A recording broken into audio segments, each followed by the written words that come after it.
Seja muito bem-vindo ao nosso canal, me chamo Maria Godoy, estou aqui sempre falando sobre privacidade e proteção de dados. Geralmente eu abordo temas que envolvem a carreira em privacidade, inclusive eu tenho um programa de formação exatamente com esse nome, né, para profissionais ou estudantes que querem se especializar nessa área. Porém, o tema hoje que a gente está trazendo aqui nesse vídeo, ele é um pouquinho mais amplo, né, não importa só aos profissionais, a quem quer trabalhar nessa área, mas a sociedade em geral, principalmente pais, mães responsáveis por crianças e adolescentes. Hoje a gente vai falar de sharenting.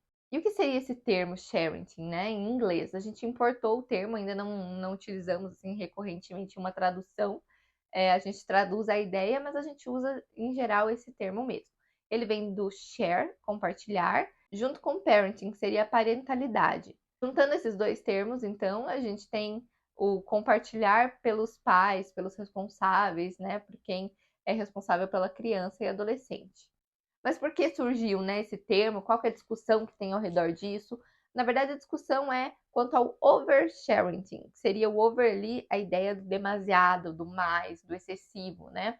Então, o compartilhar excessivo é que seria o problema. O problema não é simplesmente você compartilhar alguma informação, imagens, dados das crianças e adolescentes. Isso é plenamente possível que você faça na condição, né, do poder parental. Porém, o problema, né, como eu disse, está no demasiado, quando isso se torna excessivo, seja excessivo pela quantidade ou pela qualidade do que é compartilhado. Esse vídeo aqui é mais uma introdução mesmo para apresentar o assunto, falar um pouquinho dos riscos que envolvem o compartilhamento de dados de crianças e adolescentes pelos pais. Geralmente a gente sabe que os pais não vão fazer algo que coloque em risco, né, os filhos de forma consciente, de forma intencional. E é bem por isso que eu digo que esse vídeo é mais informacional mesmo. Ele tem um caráter de apresentar o problema, apresentar os riscos que envolvem o compartilhamento de dados de crianças e adolescentes, porque muitas vezes os pais são ignorantes nesse sentido, não ignorantes num sentido pejorativo, mas de ignorar, de não conhecer os fatos. E primeiro, tem gente que advoga ali pela possibilidade dos pais compartilhar o que quiser, e realmente é possível a gente ir por esse sentido, né, dizendo que os pais têm de fato o poder parental. Ele não é absoluto, obviamente, não é ilimitado, o pai não tem poder parental, o poder de fazer o que quer com o filho. A gente não fala mais em pátrio poder, como falava antigamente, que era aquele poder quase de propriedade mesmo do pai sobre o filho. E com base nesse poder familiar, os pais responsáveis, eles podem sim, eles têm a liberdade, a própria liberdade de expressão assegura que eles possam manifestar livremente, né, na internet, nas redes sociais, e isso envolve muitas vezes os seus filhos, seja compartilhando rotina, compartilhando acontecimentos, né, fatos, datas importantes, esse tipo de coisa. Inclusive, a gente tem uma decisão aqui do Tribunal de Justiça de São Paulo, que decidiu exatamente nesse molde, assim, trazendo à tona a liberdade de expressão da mãe. Nesse caso, era uma mãe que mencionava, fez um post ali numa rede social falando sobre a doença de um filho, e o pai, eles eram divorciados, o pai não concordou com essa postagem. E aí, ele entrou, né, em juízo, pedindo que fosse retirado e tudo mais. Nesse caso, os desembargadores entenderam que não havia nenhuma violação ao direito da criança, não feria a imagem da criança e estava de acordo com a liberdade de expressão da mãe. Ali ela escreveu o post na primeira pessoa e tudo mais. Então, nesse sentido, eles rejeitaram a pretensão do pai.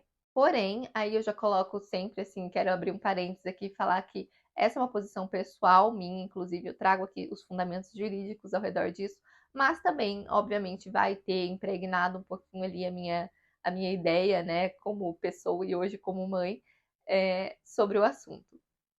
E a reflexão que eu trago, então, baseando, por exemplo, nessa própria decisão, é que não é só o direito de imagem da criança que está envolvido. A gente tem muito mais coisa por trás. Nesse caso ali, tinha dado de saúde, mencionando sobre a doença que a criança tinha. E aí a gente se pergunta, a liberdade de expressão da mãe abarca também a divulgação de dados de saúde da criança publicamente? Ou ainda que a rede dela fosse uma rede fechada, não fosse pública, né, aberta, no Instagram, por exemplo, ela poderia fazer essa postagem? Em que medida isso vai ser utilizado futuramente? A gente sabe que a tecnologia está evoluindo muito, muito rápido, então é importante que a gente se faça essas perguntas, né? Que a gente tenha em mente que, por exemplo, a inteligência artificial aí ela vem sendo usada para vários fins que a gente nem imaginava 10, 15 anos atrás. Daqui 15 anos, seu filho de 5 anos vai ter 20 anos, vai estar entrando no mercado de trabalho.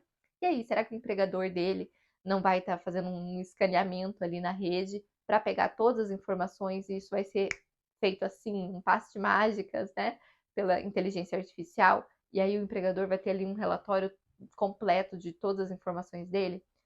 Informações que inclusive ele poderia, né, a criança, o filho, poderia não querer que fossem divulgadas abertamente, que pudesse cair nas mãos de um futuro empregador, ou situações em planos de saúde no futuro que possam usar essas informações para ou negar coberturas ou fazer um valor acima da média normal. Então, tudo isso a gente tem que refletir. Então, uma simples foto que você posta hoje, daqui 10 ou 15 anos, ela pode ter uma repercussão muito diferente da imaginada. Ela não vai ser simplesmente uma lembrança ali. E tem também os riscos atuais que a gente vê.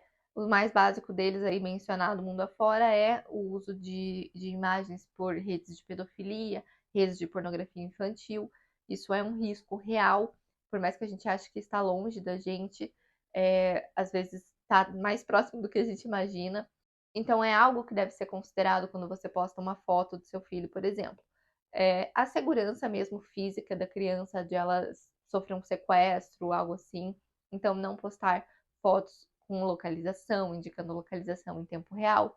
Se por um acaso você quiser muito postar com localização de algum lugar, não poste uma localização que é recorrente, não poste uma localização que possa identificar um hábito de vida da sua família, inclusive do seu filho.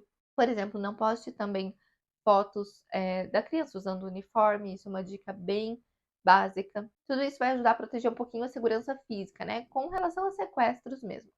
Outro ponto é a saúde mental da criança. No momento ali, enquanto ela tem talvez 3, 5, 10 anos de idade, ela goste um pouco da exposição, do carinho, do retorno, né? De estar ali aparecendo. Porém, como isso vai afetar a criação de identidade dela mesma? Ela está criando, ela está tendo a liberdade de criar a própria identidade, ou ela está sendo direcionada pelo que os pais responsáveis ou pelo que os próprios seguidores, a rede, define como vai ser a identidade dela. A gente pode até mesmo pensar em alguns famosos mirins que tiveram problemas posteriormente, justamente em razão dessa exposição ali. A gente tem Lindsay Lohan, Britney Spears, que também começou muito nova, iCarly, Demi Lovato, e aí vai, tem uma lista imensa, né, que a gente poderia mencionar aqui. Crianças que foram expostas, crianças ou adolescentes que foram expostas muito cedo, e aí tiveram algumas consequências na saúde psicológica muito severas para o resto da vida. Como eu disse lá no começo, esse é um vídeo mais informativo, eu queria trazer só esses pontos jogados assim ao ar para a gente deixar a reflexão aí. Mas vou trazer mais vídeos pontuais também, vamos conversando sobre isso lá no Instagram, onde eu trago esse debate também na minha própria rotina ali com a minha bebê. Espero que faça você refletir um pouquinho sobre suas práticas, caso você tenha aí uma criança, um adolescente no seu convívio, que você chegue a compartilhar informações. E no mais, voltamos semana que vem com mais um vídeo aqui no canal. Um abraço e vamos continuar propagando aí a palavra da proteção de dados e da privacidade em todos os seus níveis.